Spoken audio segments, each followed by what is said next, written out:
The observation is yours. You are empowered. So you are supposed to say, yes, this is wrong, this is wrong. And the manager is not supposed to impress on him saying, no, no, this is not wrong, this is supposed to be like this. No. So no talk. So they are all silent. Right? So after 10 minutes they come back. Mr. Keynote told you about behavioral science. So you have to listen between lines what I'm saying. All I'm talking about is behavioral science behind this, not the tools. Tools are easily available on Google and many books. What you will not get is this soft part which you were saying. And that's actually the key denominator of this entire process of excellence. So don't talk. There is a rule. Why is that? Because if manager is there and a grassroots level person is there and he's making an observation and manager says, no, no, no, it is not like this, he will not put his observation. There's behavioral science behind this, right? So everybody is empowered to make 15 observations. They come back after 10 minutes. These 15 observations then compile and they are actively listened to. There's a difference between listening and active listening. You can Google, you'll get some material on the Google. There's a difference between listening and active listening, right? So active listening, and then you combine those observations. Things like this come up. For instance, in one of the companies, this is an infrastructure company. I was working in a company in Gujarat Fluoro, who made explosive raw material also from salt. So, in this place, a grassroots level person made some observation saying that, sir, while going through this aisle, this wall lever is in the aisle. It should be other way around. A simple observation, right? And it is turned into the other way around as small Kaizen. Now, what is so big in it? A wall turned other way around. Is that a Kaizen?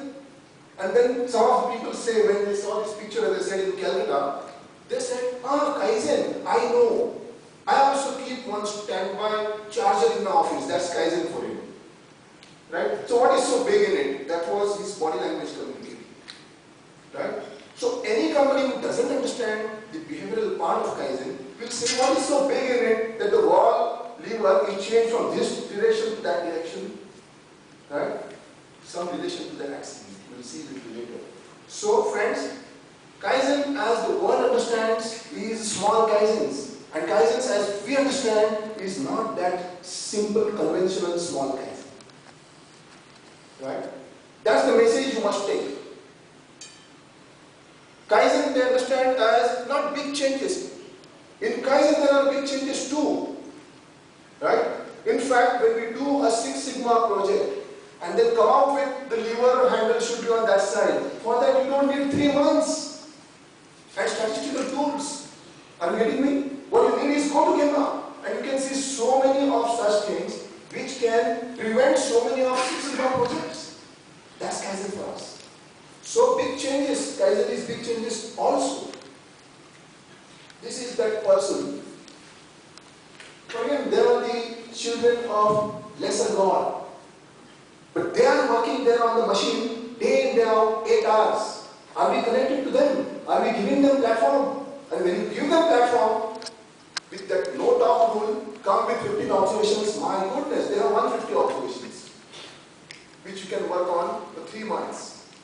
So what is going on there? After that Gemba-Kaizen, now there is an appreciation round by the chief executive of the plant. We force them. We don't enter a company unless this is top-driven movement. If a manager calls, we want to do Kaizen, we ask them the first question, who is wanting this?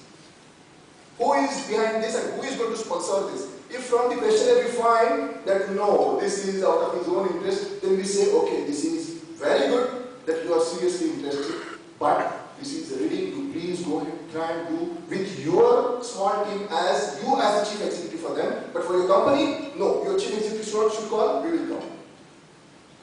So, with that condition, the chief executive, after the Gemba-Kaizen event, he is supposed to be on the round immediately for appreciation, recognition. We call R&R. If you are used to people say R&R is rewards and recognition. We say no, it is recognition and review. Not even review and recognition. Why? Because first of all, clap for that handle, kind of small change. Recognize first. Don't ask, kitna laya, kitna 150 laya, ab kab karoge. No. When they come with 150 observations, Who will do it? You do it. The top does it. You get me? You enable it. Top is cross-functional help. They can't get. They don't have that power. They don't have that authority. So connection, the commitment from top. The top team is there to appreciate him. The message goes everywhere. That the top team was here and a simple small change like this was appreciated. And that's how the motivation begins. Right? That's the behavioral science part of it. So, friends, that's Kaizen for us. And that's the journey of excellence for us. The excellence has begun in a small little way in that corner. And when you have 1,000 employees and hundreds of such teams of 10 members, and then 150 such observations start coming from every corner, what happens? You see this picture now? You saw that picture of Dehradun Express accident? On the same evening, I was at Borivali station to go to this Gujarat company. And then I was watching this. See the sequence. I went to the Borivali station. On that day it was declared that August Kranti is delayed by 2 hours. Finally it came after 3 hours. Accident. Right? And they gave the reason. Dehradun Express, fire. And that's why this train is 2 hours late, but then finally 3 hours late. And that time what was happening? Can you see something in the picture? Again, like that child. So I was standing there and I was watching. Oh my goodness, so many Kaizen opportunities. And this was one. Can you see? Perhaps the picture is not very clear. You can see the person standing there, and then some sparks falling down there, and the trains passing. Oh my goodness, 2 hours when I was watching this was happening. There is Dehradun Express fire. The cause was some small cigarette. Right? And here is a spark which is falling right on the train. You get me?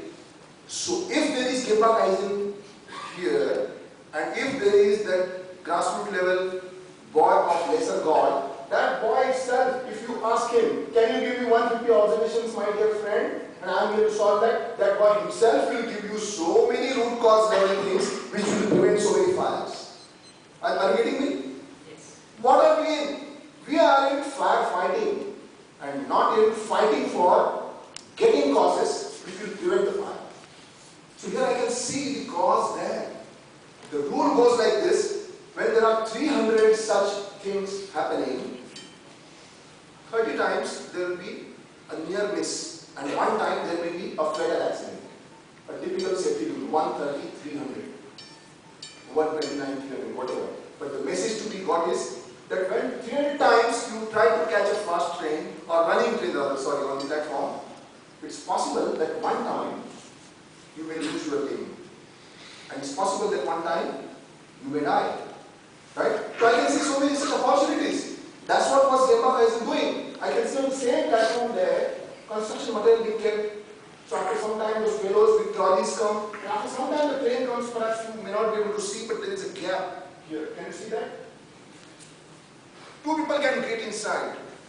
So when this fellow runs and it bogie was supposed to be here, it came 3 stations meaning there are positions, right? So they say A3 will come on 13 and it comes on 16. So this fellow has to run. He may go inside here. These are the causes. And yes, it did happen. On the day I took this picture, you can see this date, the Dehradun Express accident date, and next day there was an accident in Mumbai. A girl was in this gap, and there was, you must have read this in newspapers. Supposing this Gemba-Kaizen was on, all these non-conformances would have been caught as those 150 observations to work on. So this is the principle of Kaizen. Kaizen actually is prevention. Kaizen actually is prevention of Six Sigma projects. You get me? Which takes 3 months to find out a small root cause, one nut bolt loose. I am not saying bad about Six Sigma. Six Sigma has a place. Six Sigma actually is a measurement which, as a zero defect movement,